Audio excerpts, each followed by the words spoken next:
that we developed. I'll not go into cases, but I'll talk about what trends came out in the last 20 years or so.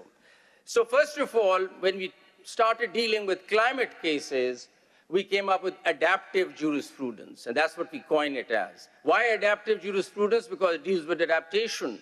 It is not mitigational jurisprudence as we have it in the North. We have adaptive jurisprudence, which is unique to Global South, and especially Pakistan, where some of the judgments have had a global acceptance also. So number one trend is the adaptive jurisprudence, pushing government to adapt as opposed to mitigational jurisprudence. We came up with a model of setting up commissions to deal with this. All our cases dealing with climate change deal with setting up commissions. The courts can't really, deal with all these issues during the court hours, so we came up with setting up commissions. There's a climate change commission, a smoke commission, or Hobara Bustard commission. There are a number of commissions. That's the technique Pakistani courts have adopted. And those commissions have a unique feature. Because the court can't really spend that time in understanding how to go about it, I call it participatory justice. We invite the government, who becomes part of that commission. We have international experts come sit in that commission. It helps as a capacity building for the government as well, and they understand what solutions are best to take the agenda forward. And it is more or less inquisitorial jurisdiction rather than adversarial jurisdiction, that says. So commissions have been rather unique in our climate justice jurisprudence, and that's how we've approached these matters. Let me just share with you that the first case was Asghar Laghari case when I was at the High Court. It just landed in my court. And a farmer simply said, sir, this climate change is coming, and it's going to bring droughts here, and I'm going to lose out on my agriculture. And there is a climate change policy that the federal government has, which is lying on the shelf. Nothing has been done about it.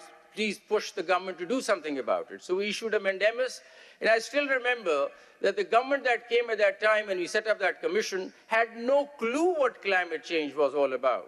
They had just heard about global warming, and they said, well, climate change 101, but that's about it. They had no sense and idea on how to sort of deal with the issue. So we set up a climate change commission with IUCN and WWF and others sitting there to capacity build the government as to how to go about it. And by the time I left the High Court, 60% of those short-term policy matters were actually actualized and looked after. Because of that commission, the government understood how to deal with this because the experts were sitting next to them. So in a very participatory kind of a process, we dealt with that. The third ingredient that comes out of our jurisprudence is human dignity. The whole thing rests on human dignity.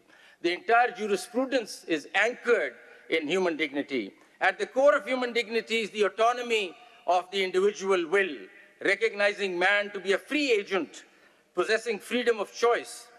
Dignity is universal and intrinsic to a human being.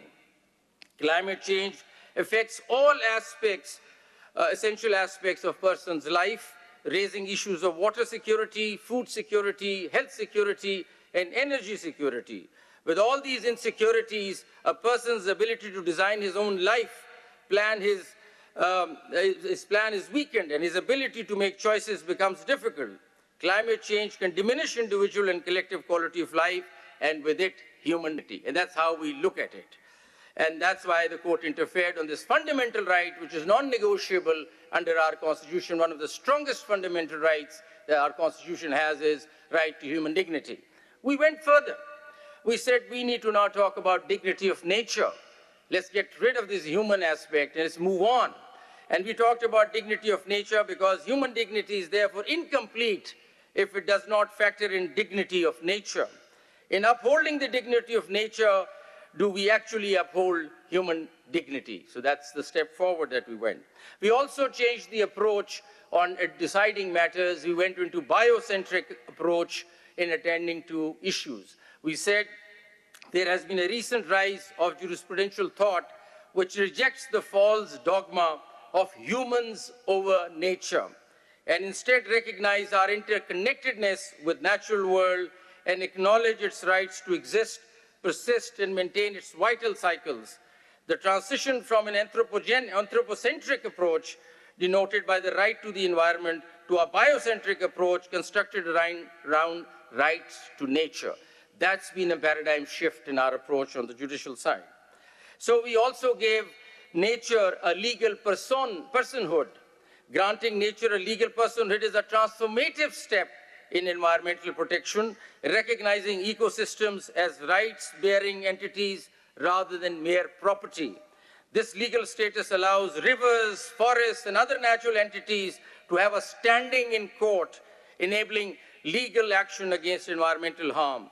The key advantage is that it shifts the focus from human-centered exploitation to ecological preservation, ensuring that environmental interests are directly represented. So countries like Ecuador, New Zealand, and Bangladesh have already implemented this approach, leading to stronger conservation efforts and accountability. We've also introduced, and that's now very close to my heart also, Islamic environmentalism. In one of our recent decisions, we've gone back to the Holy Book, the Quran, and looked at that how, 90% of it really talks about environmental issues.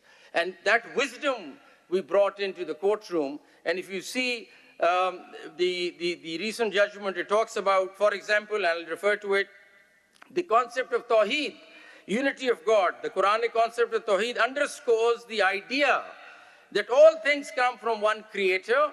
This perspective encourages holistic approach to the environment, viewing the earth and all its inhabitants as interconnected and interdependent. Stewardship, Khalifa. The Holy Quran emphasizes that humans are stewards, Khalifas on the earth. This concept promotes responsible management of the earth resources. And we also thought that we might connect with people. We've been coming up with environmental jurisprudence for years.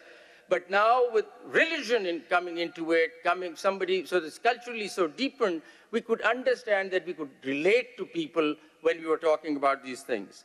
Talk about balance, mizan. The Holy Quran speaks about balance in creation and warns against upsetting this balance. Climate change, which is driven by human activities, is disrupting the earth's natural balance. Avoiding waste, says the Quran, israf. Islam discourages wastefulness. The current pattern of consumptions and the waste, especially in more developed countries, are contributing significantly to the greenhouse gas emissions and climate change. And finally, justice, adl. Climate change is also a matter of justice, as it disproportionately affects the poor and vulnerable people who often have contributed least to the problem. So this jurisprudence was brought into it also. The judiciary's role is no longer just about punishment, as it was under environmental justice. Under climate justice, it is about ensuring survival, resilience, and fairness in the face of crisis caused everywhere. As a result, in Pakistan, the courts have held that government accountable for its inaction on climate change, emphasizing the need for comprehensive adaptation measures across various sectors. Courts in Pakistan have shaped adaptive climate jurisprudence, which is globally recognized now, issuing directives to government institutions to take concrete steps toward climate adaptation across various sectors. Our judgments were guided by the urgent need to protect vulnerable communities, ecosystems from the growing impacts of climate change. Now things change here. We've been giving directions for the last maybe 10 years now, thinking that our directions are being actualized and things are changing.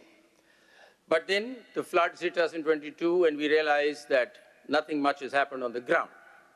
So this is a wake-up call for the judiciary where we turn course. So however, through the course of implementation, we have come to realize a stark reality, and this is the change that has been brought in. While government or public sector institutions may agree to act, they often lack the financial resources to do it effectively. Nobody from the government would come and say, we can't do it, sir, because you don't need. They will say, yes, sir, we'll do it. And we think, oh, we've just today conquered the world. We've passed this decision and everything is going to change on the ground. Now we've realized, no, it's not happening. There's a gap. Nothing is happening on the ground while we keep up with all these judgments and jurisprudence that we keep creating. So this gap between judicial mandates and financial capacity of the government has brought us to the critical realization, and that's where we stand today, a critical realization that climate finance is just not an economic issue. It lies at the very heart of climate justice. So climate justice to us today, that's how judiciary would feel, is climate finance. Without adequate funding, adaptation remains an aspiration.